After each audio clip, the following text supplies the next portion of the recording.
et c'est parti pour Katouche Padapitam, pardon, la table à 4 pieds. C'est une posture d'appui qui est assez puissante et qui permet vraiment de retrouver son ancrage. Donc ça peut être assez utile en période de changement de saison notamment. On est parti. On va s'installer tranquillement en tailleur sur son tapis.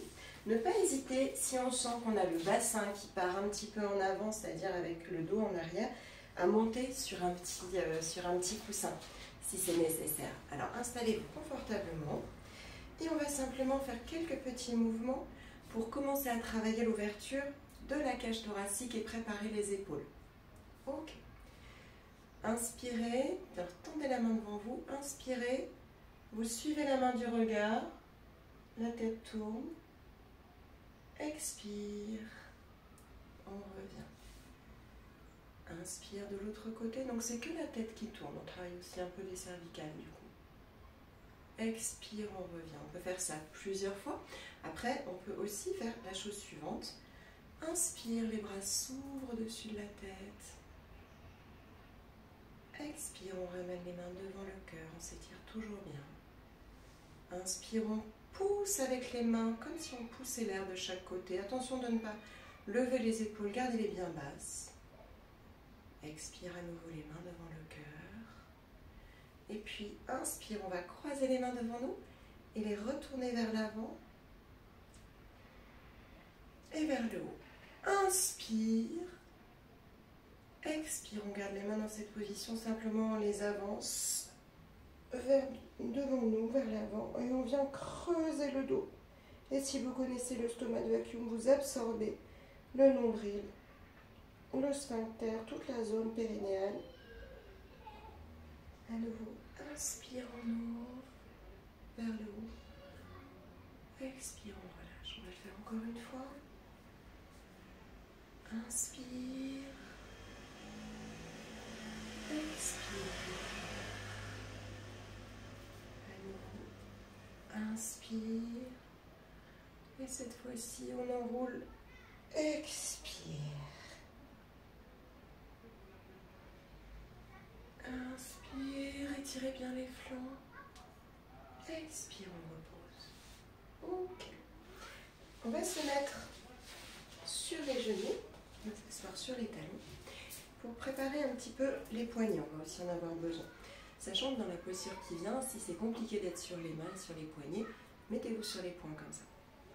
Donc on peut faire simplement des petits mouvements de circonvolution du poignet dans un sens, dans l'autre. Je vous propose aussi de poser les mains de part et d'autre de vos genoux, donc les saigner des coudes vers l'avant, et puis de faire des petits mouvements comme si vous marchiez avec vos mains sur le côté, faire une horloge devant, hop. Alors on ne va pas aller dans ce sens-là parce que là ça pourrait être souffrant pour les poignets, mais on continue notre chemin devant, côté, arrière. Voilà. Prenez un petit temps là pour vous habituer à l'extension du poignet. Et à nouveau, sur les côtés, devant, à l'intérieur. Ok. On va passer à 4 pattes pour faire un petit chat-chien. Donc, les deux mains sous les épaules, les genoux sous les hanches. Et puis, expire. On vient arrondir le bas du dos. Ramener le pubis vers le nombril, on enroule le bas du dos, le milieu du dos, le haut du dos. Fin d'expiration, pousse avec les mains. Inspire, on creuse le bas du dos, le milieu du dos, le haut du dos. Fin d'inspiration, tire avec les mains vers les genoux. Expire à nouveau, on enroule le bas du dos, milieu, haut du dos. Et prenez le temps d'une petite suspension entre l'inspire et l'expire.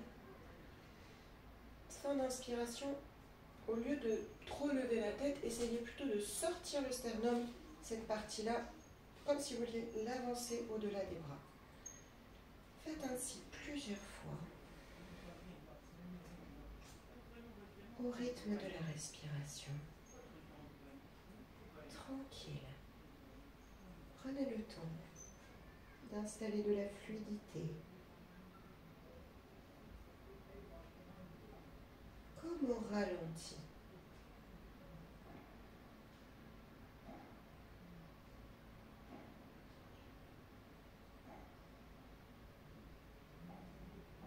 Sentez chaque vertèbre.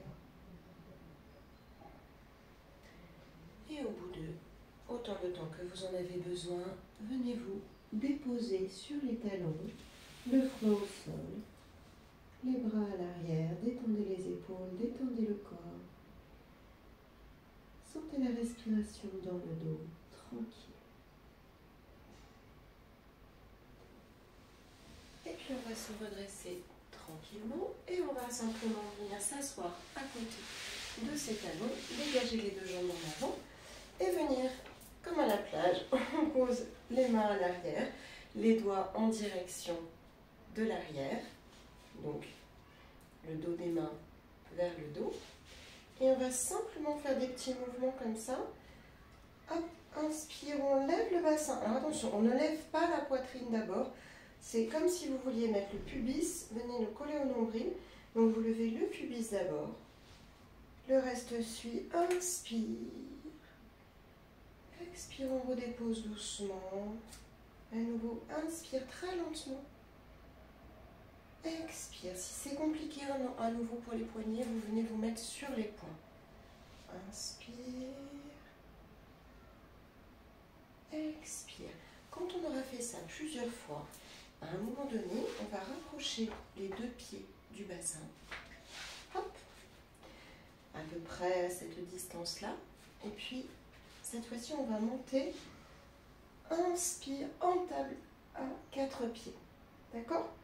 Donc, attention de ne pas laisser le bassin tomber. Engagez les abdominaux. Engagez les fessiers. Essayez de former une ligne droite. Pour l'instant, je garde mon menton près de la gorge. Je respire profondément.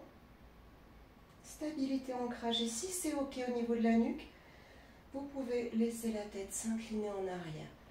Mais si c'est un petit peu difficile, maintenez-la. Maintenez le menton près de la gorge. Plusieurs respirations. Essayez de ne pas laisser les genoux s'ouvrir, les genoux bien parallèles. On respire. Et quand il faut redescendre tranquillement sur l'expire, on vient redéposer doucement les fessiers. Et on vient déposer le dos vertèbre après vertèbre sur le sol. Voilà, un petit temps de balancier. Évidemment, cette posture, on peut la reprendre plusieurs fois. Si on n'arrive pas à tenir plusieurs respirations au début, prenez-la en dynamique. Et ensuite, restez-y quelques respirations. Voilà. Et puis, on va venir faire un petit enchaînement assis tout doux. Donc, inspire. Vous avez les deux pieds fléchis. Les deux pieds fléchis. Les deux jambes fléchies devant vous. Les pieds devant le bassin. Écartez la largeur du bassin. Inspire. On prend appui sur les genoux. On redresse le dos. Expire, enroulez-vous en arrière, tenez-vous à vos genoux, sans aller trop loin, ne basculez pas. Inspire, on redresse le dos et on vient comme si on voulait avancer le sternum, la poitrine entre les genoux. Faites ainsi plusieurs fois. Expire, inspire. Alors, pour ne pas laisser les abdominaux, les viscères, former un petit bidon, ce que vous faites, c'est qu'au moment d'expirer, vous serrez toute la zone périnéale. Vous engagez la zone périnéale, comme quand on faisait la rééducation, mesdames, du périnée après l'accouchement. Et on redresse. Et puis, quelques instants de détente en Shavasana, pour simplement prendre le temps d'accueillir, de ressentir les effets de la posture. Si les épaules sont peut-être un petit peu sensibles, vous pouvez aussi faire ce petit mouvement à la fin de torsion douce. Sur l'inspiration, le bras se lève, l'épaule est engagée, le bassin à l'aller ne fait rien. Inspirez, c'est le bras qui travaille, c'est la ceinture scapulaire.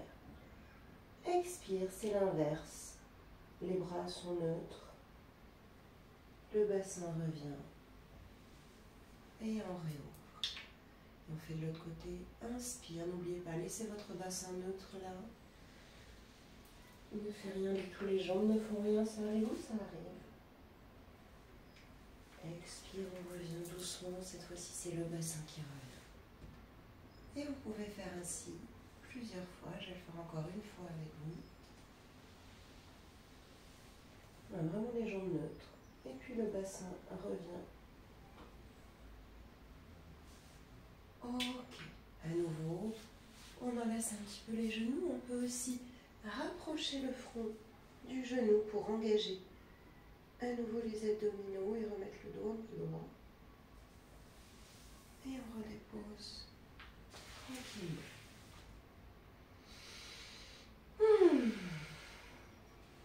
Et voilà, pour cette petite séance sur la table à 4 pieds, c'est terminé. À bientôt.